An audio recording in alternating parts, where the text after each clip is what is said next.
Khairul Amin, muda dari aku, tapi pelbagai achievement dah unlock. Aku menyedihkan bila tengok orang lain dah berjaya, aku tumpang gembira. Tapi pada masa yang sama, aku rasa aku tak berguna sebab umur aku dah tua sangat. Aku kuburkan je goals aku, putus asa dengan semua. Okay?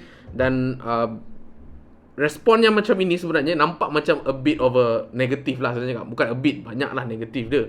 Tapi pada saya tak pernah salahkan orang yang rasa feel yang macam ni sebab pada saya that's just how manusia behave lah terhadap sesuatu perkara. Walaupun kita nampak macam sepatutnya benda ni menjadi semua inspirasi kita untuk jadi lagi baik, lagi positif. You know, kalau Khairul Amin boleh buat juta-juta, kita mungkin boleh buat lagi 20 juta what not kan. Tapi korang kena faham, itu tak semua orang rasa benda yang sama lah, senang cakap. Sebab saya rasa macam each of every one of us mempunyai respon yang sedikit berbeza. Dan cara kita respon terhadap sesuatu tu pun sangat berbeza. Dan tak salah pun mana-mana anyway. Okay, kalau kan bro ni ataupun sister ni, saya tak sure seolah-olah macam nak cakap yang Khairul Amin je yang paling berjaya dalam dunia ni. Tetapi bila dia dah compare side by side dengan dia, just imagine dia letak muka dia dekat sini dan dia letak muka Khairul Amin kat sini, nampak macam wah, sambal nyet tu macam viral kan. But yet again, I think benda tu bukanlah the ultimate truth of the message of Khairul Amin lah for me. Sebab pada saya Khairul Amin pun dah bagi tahu dalam video dia, dalam posting berkala dia, yang memang dia pun struggle macam kita juga. Banyak gila trial and error untuk dalam tempoh 10, 11, 12 tahun sebelum pembikinan sambal viral tu lah kan. Dan pada saya lah, kalau saya lah, walaupun saya tak kenal, saya tak pernah jumpa, saya tak pernah berborak dengan Khairul Amin, tapi saya tahu deep down, walaupun netizen cakap dia ni dah berjaya, dah tak payah kerja dah, macam makan gaji macam kita orang kan, gaji fix. Tapi kalau macam dia, gaji memang dah juta-juta kan. Tapi pada saya ianya bukanlah entirely true. Sebab saya pun ramai kawan-kawan saya yang buat bisnes. Contoh macam Abel Cerah kan, daripada Mona Lisa. Kawan-kawan saya kalau sebut pun korang mungkin tak kenal. Ahmad Lufi lah, Ahmad Lufi MS Studio pun. Saya tahu yang macam korang mungkin akan nampak macam this figure-figure ni famous, dan disebabkan dia famous, korang rasa macam diorang ni dah achieve everything, buat untung juta-juta, tak payah kerja, boleh goyang kaki. But hakikatnya, saya tak pernah jumpa lagi lah owner business yang boleh tidur malam. Itu je lah nak cakap.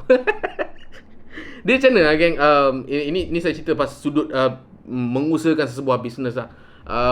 Basically lah, kalau orang dok kata saya punya Shopee sold out, saya punya Lazada sold out, TikTok pun semua sold out, ni semua pada saya ianya baru satu lapisan layer of gaining money, making a business empire contohnya kan. Tapi sebenarnya when it comes to kesusahan bisnes itu memang melampau-lampau teruk lah sebenarnya. Let's say lah, ni kiraan mudah lah orang kata apa. Kalau founder tu bagi tahu yang sales dia dapat 1 juta ringgit dalam masa 3 hari contohnya kan. Tapi nampak macam power lah kan. It's just that dia pernah bagi tahu tak yang costing untuk dia dapat 1 juta tu berapa. Contoh sekali lagi, sales 1 juta tapi cost 1.2 juta. So dekat situ saya nak tanya juga Aisyah, sekarang ni untung ke rugi? Senang cakap macam tu lah. So sebenarnya kalau kan kiraan kasar, sebenarnya dia rugi 200,000. So ini salah satu struggle sahaja dalam bisnes. Salah satu sahaja. Sebab struggle bisnes ni bukan sekadar rugi sahaja, tetapi cara nak menguruskan bisnes, cara nak memastikan QC produk itu berkualiti, dan benda tu pun Khairul Amin dah cerita lah. Tu sudut bisnes. Tapi sudut diri kita pula yang sedang menonton, yang for me tak salah you respond macam tu. Saya faham sebab saya sendiri pun macam tu sebenarnya. Kenapa saya cakap macam tu? Sebab macam ni, saya pun sensitif lah tengok somebody yang macam dah achieve apa yang dia nak achieve.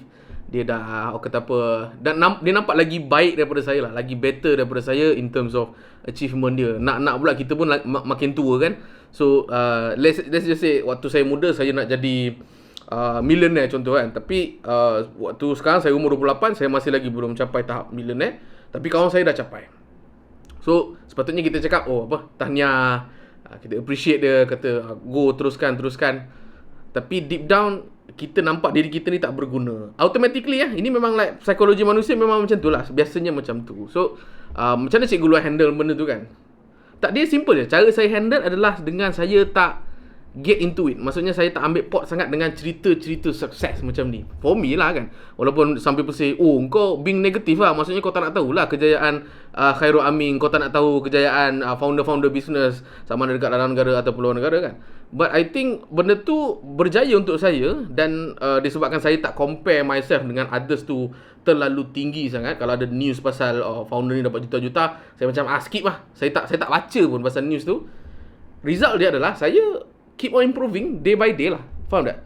Kadang-kadang sebab tu je. Sebab once kita dah start compare dengan kejayaan orang yang kita pun tak tahu cerita sebenar dia apa, which is media banyak cover benda-benda yang manis-manis lah. Dia dapat sejuta tapi dia tak pernah cerita lah. Kos jualan dia 1.2 juta, betul tak? Something like that lah. Dan kita pun kalau kita baca pun story tu secara penuh pun, kita macam tak ada daya sangat untuk menghadam satu information tu below than 1 minute baca berita tu dengan elok. Macam saya memang cepat trigger lah anyway bila saya nampak ada videographer ataupun video editor yang nampak hasil dia lagi gempak lah. Anyway memang saya akui saya bukanlah power sangat when it comes to outcome. Lighting contoh, lighting ni saya main tembak sebenarnya. Bila orang lain buat lighting memang cantik gila, prop yang dia buat tu memang cantik gila, dia boleh buat editing yang jauh lagi gempak.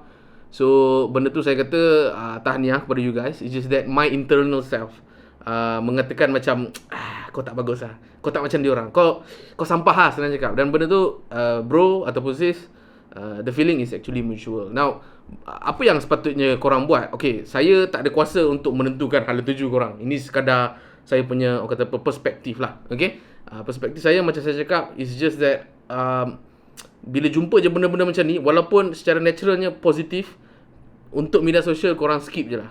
Korang macam unfollow, unlike ke. Jangan engage sangat dengan video-video macam ni. Saya faham sekarang ni Khairul Amin tengah popular, saya faham. Dan to be honest, kita belum nampak lagi sudut negatif dia lah, senang cakap. Okay, dan benda tu dah berlaku dah pada mana-mana figura yang sebelum ni kan. Mula-mula macam baik apa semua kan. Tapi once bila dah tahu perangai sebenar, nanti dia akan jatuh. Itu cerita lain. Itu sembang lain. Okay, itu sembang lain. Saya tak nak sembang itu. Tapi saya nak sembang pasal you guys, yang mana perbuatan korang untuk ambil jalan untuk ignore this success story ni semua is much more better daripada anda ambil pot tentang isu tu. Contohnya macam Khairul Amin. Saya rasa benda tu tak kisah sebenarnya. Jangan rasa macam left out. Kita rasa macam tersisih daripada social media contoh, daripada kehidupan kan. Zaman sekarang lagi-lagi lah saya kata, kalau macam korang tertinggal bas ni maksudnya terasa left out ataupun tak up to the trend, jangan risau. Benda tu sebenarnya lagi elok. Sebab pada saya media sosial ni penuh dengan wayang sukses yang belum tentu sukses. Boleh faham ke? Ni bukan cerita Khairul Amin. Ini cerita like apa yang media sosial tayangkan dekat kita, itu semua macam benda-benda yang gula-gula lah sebenarnya cakap. Kan gula tu sebenarnya tak elok untuk body kan. Tapi disebabkan once gula tu masuk dalam mulut kita rasa macam everything is manis apa semua kan. Tapi selang 30 minit, trust me, you akan rasa macam ngantuk, you rasa macam lesu. Benda-benda macam tu tak elok lah. So itulah apa yang kebanyakan media sosial tayangkan dekat kita. Dan bro, saya cakap benda-benda macam ni you boleh cuba elakkan lah. As benda yang saya buat adalah benda sama macam apa yang saya cakapkan tadi. Saya tak tend untuk macam baca detail apa semua. Sebab kalau saya lagi detail saya baca, I don't think benda tu memberikan semangat. Instead saya akan give up. Instead saya akan kuburkan saya punya goal lah dalam kehidupan. Ya.